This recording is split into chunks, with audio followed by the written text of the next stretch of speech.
Hello everyone, welcome back. This is our second part of the third installment of Insomnia Philosophy, and we have our special guests here, the participants of International Philosophy Olympiad.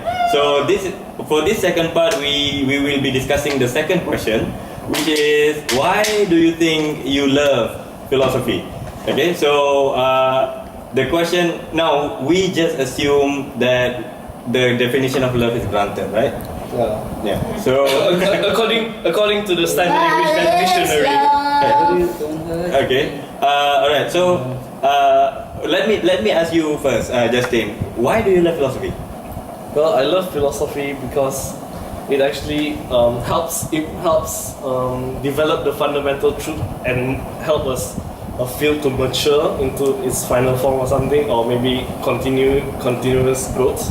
Because I came from philosophy from maths, where my teacher actually influenced me about the philosophy of a subject such as philosophy of mathematics, so where you question, where actually I asked him about, why is this true, and the more you probe, at the end you end up in axioms. So the axioms are the one that is up for debate, but it is assumed as inherently true, but maybe it isn't, who knows. That's the whole point of philosophy. That's why I love it, because it actually stimulates my mind about how you can develop a field and how you think about a particular field and how far does the field can actually bring you. So who's your teacher which is guilty of bringing you into this cult? Cult? That would be Mr. Farhan, man. Oh man, the logician. Yeah, the logician. He's the one that I'll find when I'm in my 30s balding. Okay. I mean, like He freaking lives in a car. Yeah, he lives in a car, by the way. he's going to be like those eccentric. He's going to be like Bakuninin. He's already Diogenes enough. Alright, so we are weird enough because philosophers are usually weird. So No, like you know the story of Bakunin. He ended up getting so drunk. He got like pissed drunk and he got in a fist fight with from Karma. Soho, right? Yeah. That we watched last night. Yeah, he got pissed fought with Karma and then passed out. No, they both of them passed out. No, even better, Bakunin wake up. And Mark was like, wake up, I haven't finished my point. Let's move to our second panelist. Panelist, it sounds formal for tonight. So Leah, you will be the last. Okay. So Leah, why do you think you love philosophy? Honestly, can I give an informal answer? Yeah, sure. We are doing it informally. This is Insomnia Philosophy. Yeah. I am the author. Sorry, what's your answer? Honestly, one of the reasons why I take philosophy was because it's like I was giving disappointing people, giving disappointing answers to people. It's like, how are you doing today? What's the definition of today? Okay, alright. Are you real? Are you sure today even exists? And then through like a few pokes on the internet, I found out that there was an entire field dedicated asking disappointing questions.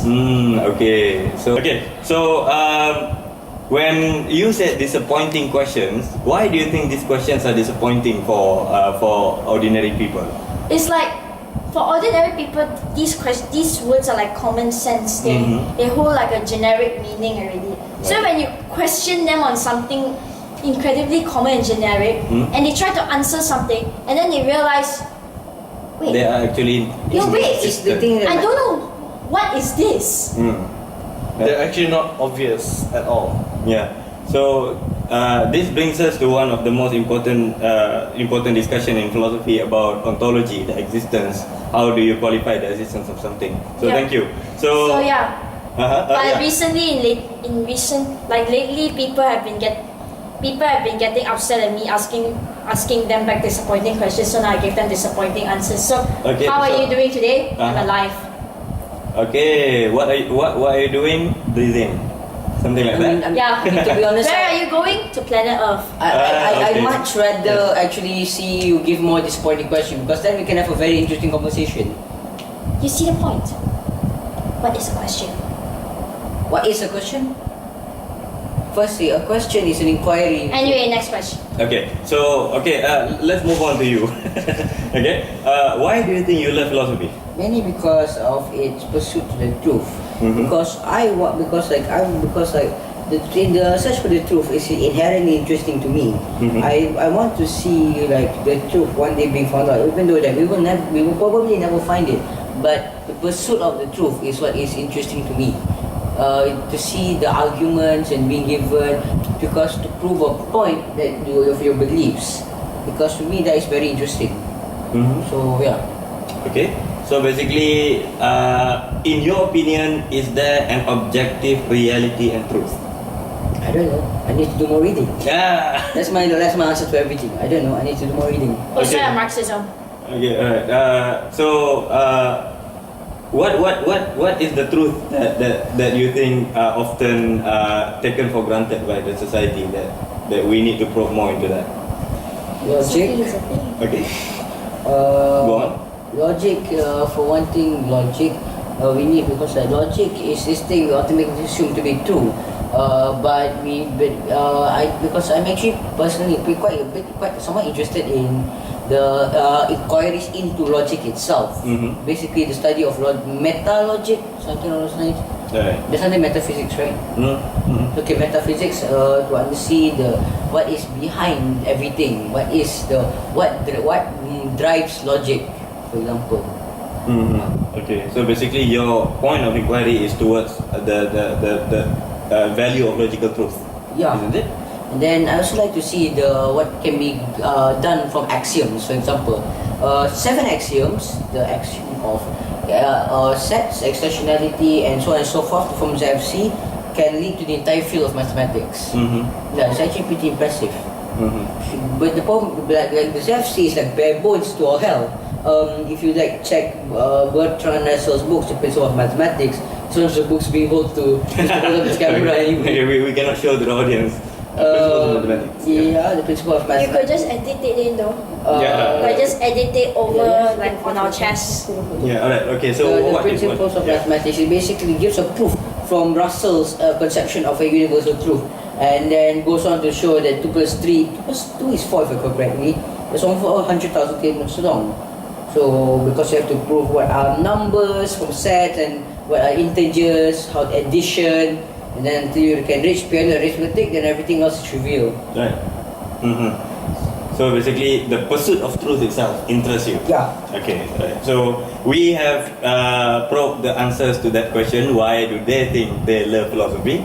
So basically, all of them. How about the whole Yes. theory of everything thing? Gödel later disproved that it's impossible. So yeah. But I think Gödel actually proved that complete systems is impossible instead of No, I mean like an incomplete system, because a system cannot prove its completeness. Okay. So you need a larger system to prove its completeness. Therefore, the system will always be incomplete, because that larger system, we need another system to show its completeness, and so on and so forth. then Okay. the proof will be ad infinitum. Yes. Yeah. So if you do infinite regress, then you will not find the N. ultimate. The ultimate You is the will ultimate never- system. Unless someone manages to find an infinite system, which is that case, kudos to you. Well, that's actually fun, since we can keep finding a larger system, and I mean, like- Yeah. our pursuit will be never ending. That's a happy ending, I guess. Yeah, that's a happy ending. Maybe all of us will be, Hegel was saying that in the end we will all achieve the truth will manifest itself.